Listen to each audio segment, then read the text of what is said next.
தூத்துக்குடி மாவட்டம் குலசேகரப்பட்டினம் முத்தாரம்மன் கோவில் தசரா திருவிழா நாளை கொடியேற்றத்துடன் தொடங்கும் நிலையில் கோவிலில் குவிந்த பக்தர்கள் நீண்ட வரிசையில் காத்திருந்து மாலை அணிந்து விரதத்தை தொடங்கியிருக்கிறார்கள். இது பற்றிய விவரங்களை செய்தியாளர் சதீஷ் வழங்கலாம். கேட்கலாம்.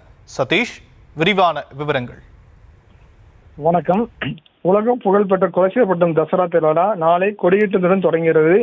இந்தியாவில் மைசூருக்கு அடுத்தபடியாக திருச்செந்தூர் அருகே உள்ள குலசேகரப்பட்டினம் முத்தாரம்மன் திருக்கோவிலில் தசரா திருவிழா ஆண்டுதோறும் கொண்டாடப்படுகிறது. இந்த ஆண்டு தசரா திருவிழா நாளை கொடியேற்றத்துடன் தொடங்குகின்றன. 10 நாட்கள் நடைபெறும் இந்த தசரா திருவிழாவில் சிகர நிகழ்ச்சியான 10ஆம் திருநாள் அக்டோபர் 2ஆம் தேதி நள்ளிரவில் கோவில் கடற்கரையில் மகா சூரசமம் நிகழ்ச்சி நடைபெறுகிறது. திருவிழா நாட்களில் ஒவ்வொரு நாளும் 20 அம்மன் பல்வேறு கோலத்தில் எழுந்தேறி வீதி உலா வரும் நிகழ்ச்சி நடைபெற இருக்கின்றன.